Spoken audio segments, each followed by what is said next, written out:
everyone, welcome back to the Incredible India podcast series. I'm Sam. And I'm Taylor. And today we are heading east. We're going to the state of Odisha. Now, usually when the conversation turns to travel in India, people immediately picture the Taj Mahal or maybe the palaces of Rajasthan. The backwaters of Kerala, for sure. Exactly. But the research we have in front of us today suggests that Odisha is, it's operating on an entirely different frequency. We aren't just talking about a different landscape, we're talking about a different timeline.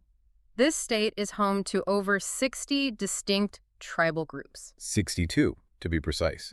And it's a staggering number when you actually stop and think about it. It really is. And the source material uses this phrase that I've been turning over in my head ever since I read it, a living museum of human heritage. Now, that sounds poetic, like something from a brochure, but it also carries a lot of weight.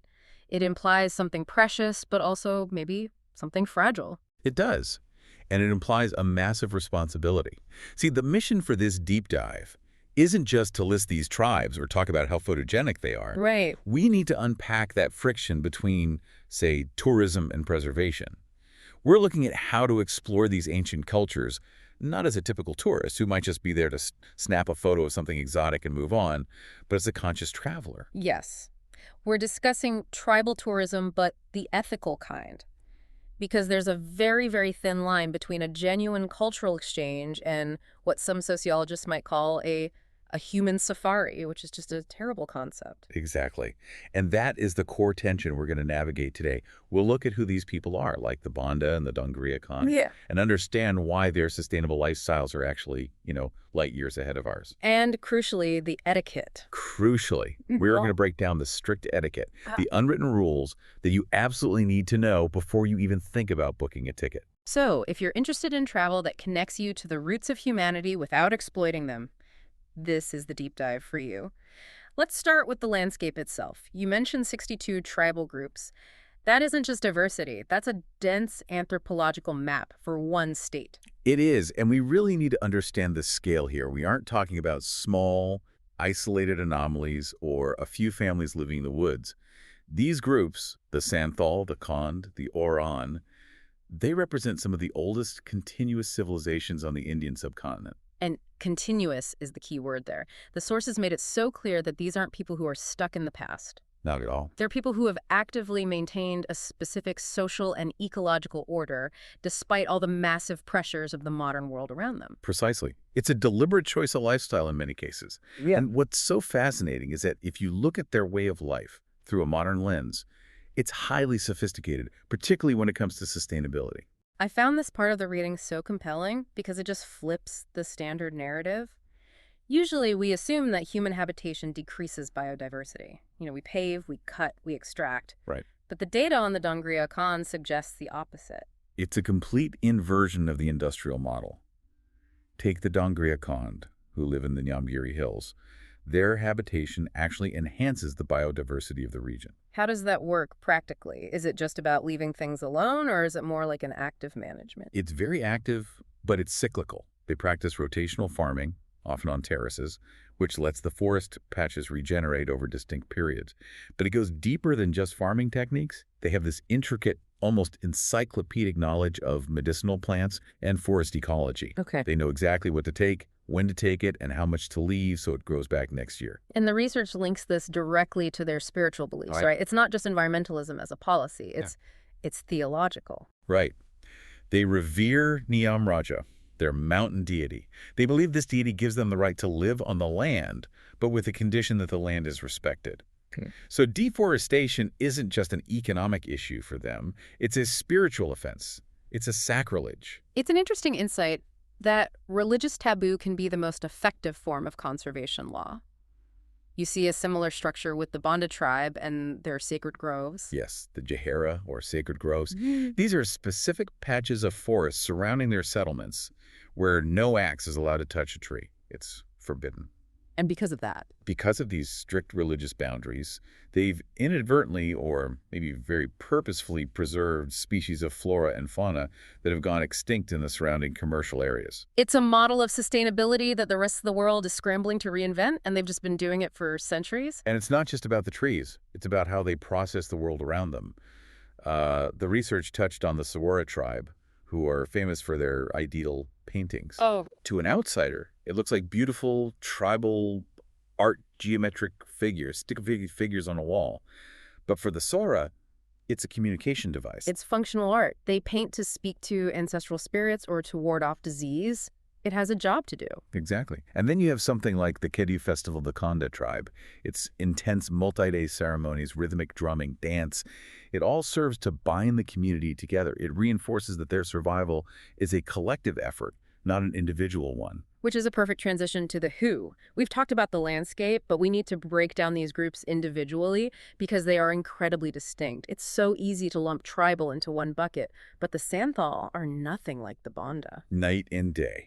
Let's start with the Santhal, primarily in the Maribunj district. They are one of the largest tribal communities in India, and their social sophistication is something that really stands out. What struck me was their governance. We talk about democracy as this, Greek or Western concept, but the Santhal have a Manji Paragana system that is just profoundly democratic. It is. They hold village councils, often under sacred sal trees, and it's a consensus-based system. Disputes, social issues, community planning, it's all debated out in the open. Everyone has a voice in the shadow of those trees. Democracy under the trees. It's a beautiful image. And their culture seems so much more outward-facing compared to some others. The sources mention that music and dance are the heartbeat of Santhal life. Oh, absolutely. Specifically the Dong and Dasai dances. These aren't just for entertainment. They are oral history in motion. They tell the stories of their migration, their struggles, their mythology.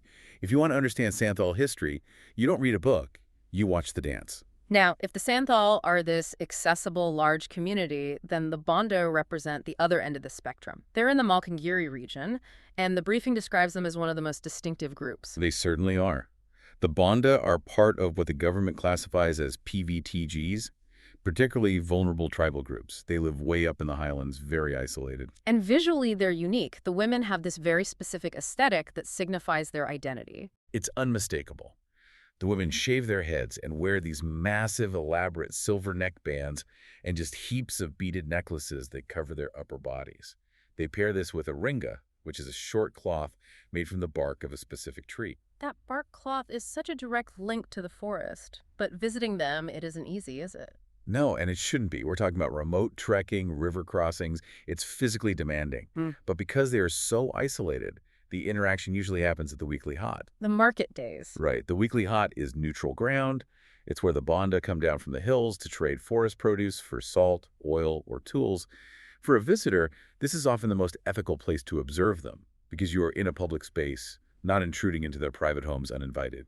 That distinction is so key. We also have to mention the Kutia Kondh in Kandhamal and the Huang in Kyonjar.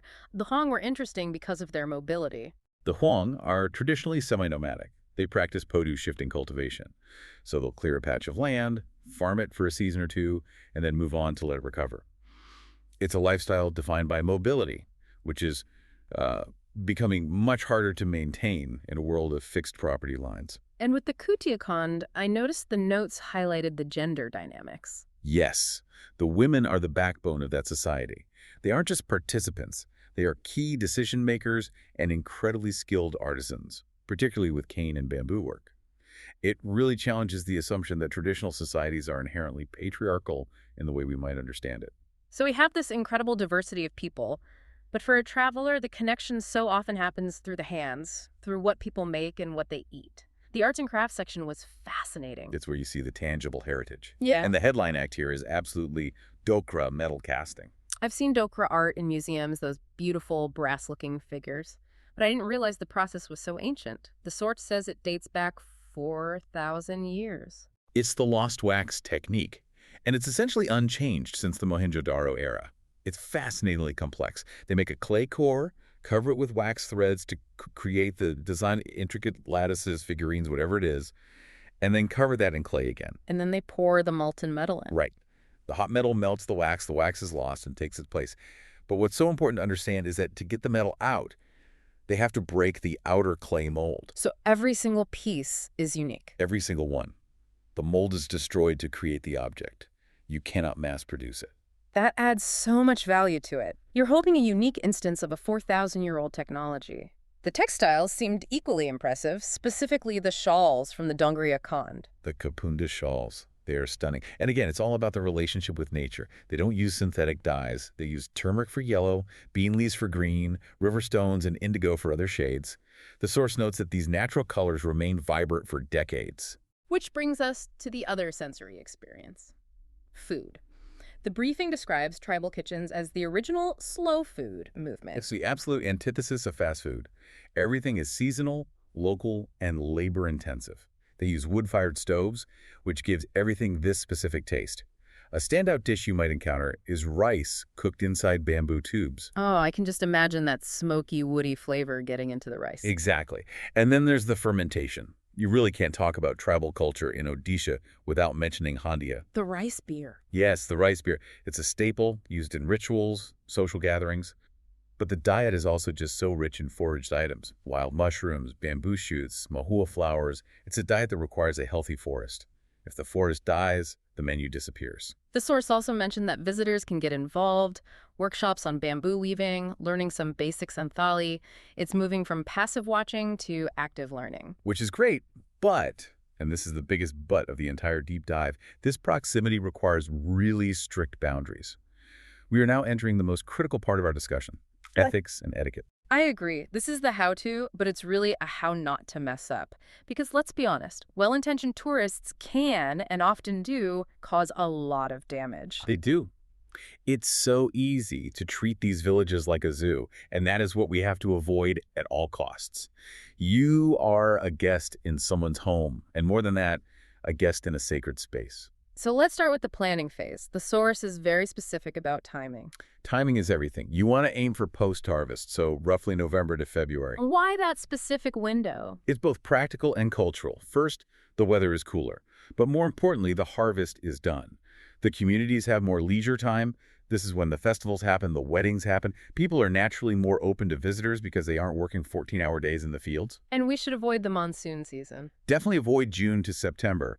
Logistically, the roads can wash out, but also people are just busy farming. It's their livelihood. They don't have time to entertain guests. Now, the biggest red flag in the document was about tour operators. This is non-negotiable. You must choose certified ethical tour operators. And what does unethical look like in this context? Unethical operators market these tribal tours like safaris. They use language like primitive tribes or untouched people. They might take you to a village without permission, treat the locals like exhibits, and then keep all the profit. You want transparency. You want an operator who has clear revenue-sharing agreements with the village. So your money should be going back to the community, not just the guy with the Jeep. Exactly. If the community isn't benefiting financially, you are exploiting them. It is that simple. Okay, so we've booked the ethical tour. We're at the village. Let's talk about the do's and don'ts. How do we say hello? A simple namaskar, with your palms joined, is understood everywhere.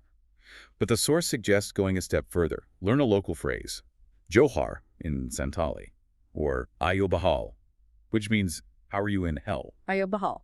It shows effort. It shows you recognize them as people with a language, not just subjects. What about dress code? Conservative. This is rural India. Cover your shoulders, cover your knees. Flashy, revealing clothing is just disrespectful. And watch your feet. Shoes off. Always remove shoes before entering someone's home. And remember those sacred groves, the Jahera. Never, ever enter them without explicit permission. And even then, definitely no shoes. That brings us to the most contentious issue, photography. The source was very firm on this. This is where the most conflict happens. The rule is simple. Ask permission first. Always. And if they say no? Then the camera goes away. Immediately. No questions asked. You have to understand the context. For some of these communities, particularly the older generations in the Banda or Kutia Kondh tribes, a camera isn't just a piece of glass. There's a real belief that it can capture a part of the soul or bring bad luck. So snapping a candid shot for your social media could genuinely cause spiritual distress to the person you're photographing. Yes, it's a violation. And there are hard red lines. Never photograph burial grounds. Never photograph rituals unless you are explicitly invited. It's all about consent. The source had a nice tip about showing the photo to the subject afterwards. Yes, I like that too. If they agree to the photo, show it to them on the digital screen. It turns the interaction into a shared moment. It helps demystify the technology, and it builds trust. I really like that. Now, the final ethical puzzle. Money. We want to help, but handing out cash is bad. Terrible idea. Do not give money directly to individuals, especially not to children. It creates a begging culture. It disrupts the social hierarchy of the village. It creates dependency. So how do we contribute? You vote with your wallet structurally. Stay in community-run eco-lodges where the funds go to the village council for things like clean water or schools. And buy products. Buy the honey, buy the turmeric. Buy the textiles. And buy them directly from the artisan. Cut out the middleman. That ensures the wealth stays where the work is done. Okay, let's wrap up with some quick logistics. What's in the suitcase? Practical gear. You're not in a city. Good walking shoes with grip. The terrain is uneven. But electricity is spotty. Very. Bring a high-capacity power bank. A headlamp or flashlight is essential because, streetlights aren't a thing in the Nyamgiri Hills. And a first aid kit. You are far from hospitals, so bring the basics: antiseptics, painkillers, and definitely water purification tablets. Right. Reducing plastic waste is part of the ethical mission, too. Exactly. And on gifts. If you want to bring something, avoid candy. Think notebooks, pens, pencils for the local school. But, and this is key, give them to the village elder or the teacher, not to random kids on the street. And check with your tour operator first. Always. Looking at all this, the takeaway for me is that visiting tribal Odisha is an education. It forces you to question your own definitions. We usually think of wealth as something material, but these communities have a wealth of community and ecological stability that we've completely lost. That's the deep dive insight right there. It challenges the assumption that the modern way is the only way. By traveling responsibly, by following these rules and respecting their boundaries, you aren't just a spectator. You help ensure that these living museums don't just become history books. It transforms a vacation into a meaningful cultural exchange. It's about connection, not consumption. And here is a provocative thought for our listeners to take away.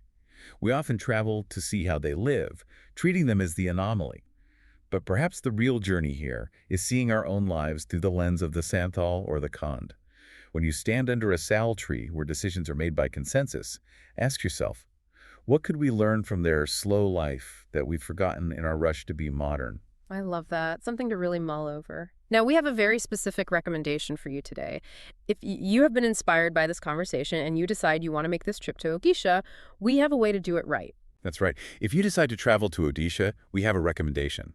5 Senses Tours organizes tours across India, which are immersive cultural experiences. You can email contact@fivesensestours.com.